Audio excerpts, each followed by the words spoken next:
Taong bayan kung kamusta po si Tatay Digong?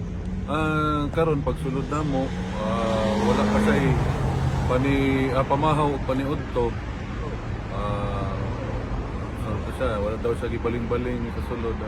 So welcome back po sa ating panibagong update ngayon mga kachika. So ngayon po sa interview na ginawa po ni Sir Alvin Anturizem po dito kay Congressman na Paulo Duterte at ating makikita mga kachika na kararating lang po nila no at doon nga po ay nashock tayo sa balita po ni Congressman na Paulo Duterte which is hindi nga pa po kain po itong si Tatay Digong ng kanyang breakfast at ng kanyang lunch no at anong oras na nga po doon sa daig ngayon.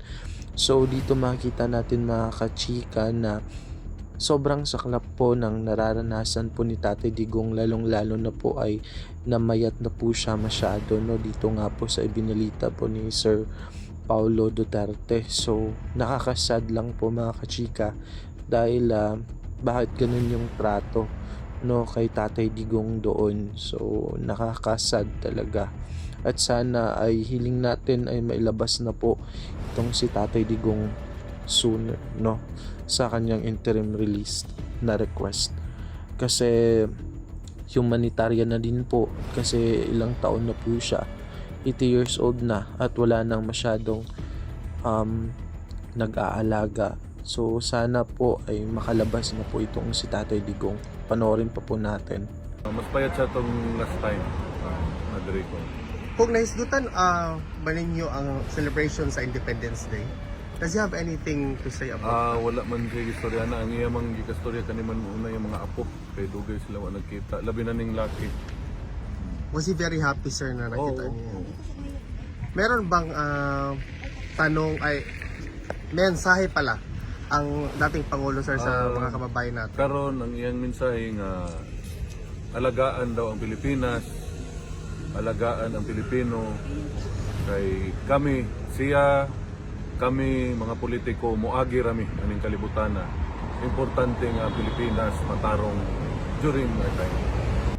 So mga kachika no sa sinabi pa lang po ni Congressman na Paulo no makikita natin kung gaano po kamahal ni Tatay Digong yung mga kababayan niya, yung mga Pilipino no dito sa Pilipinas kasi kahit nandyan po siya sa daheg ay wala po talagang bukang bibig itong ating dating Pangulo kundi ang kapakanan po ng bawat Pilipino.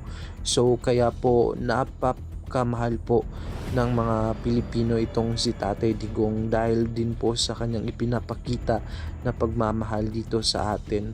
At dito nga po mga kachika ay binisita nila at sana naman po no dumating din yung araw na hinihintay natin na talagang makauwi na siya ng Pilipinas o sa ibang bansa man dahil sa interim release na request nila dahil po ay matanda na po itong si Tatay Digong. Nangangailangan na din po siya ng agarang pag-aalaga no. Kung was there a big difference po doon sa pagbisita mo before the now kay Tatay Digong? Dako kayo yang gipayat.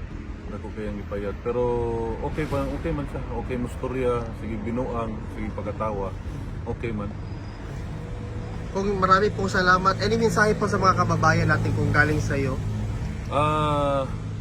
Gikan sa ako dagang salamat kaninyong tanan.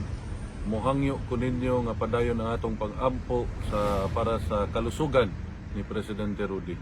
Dagang salamat sa inyo. Maraming salamat sir, ma'am, welcome. Salamat. Thank you sir.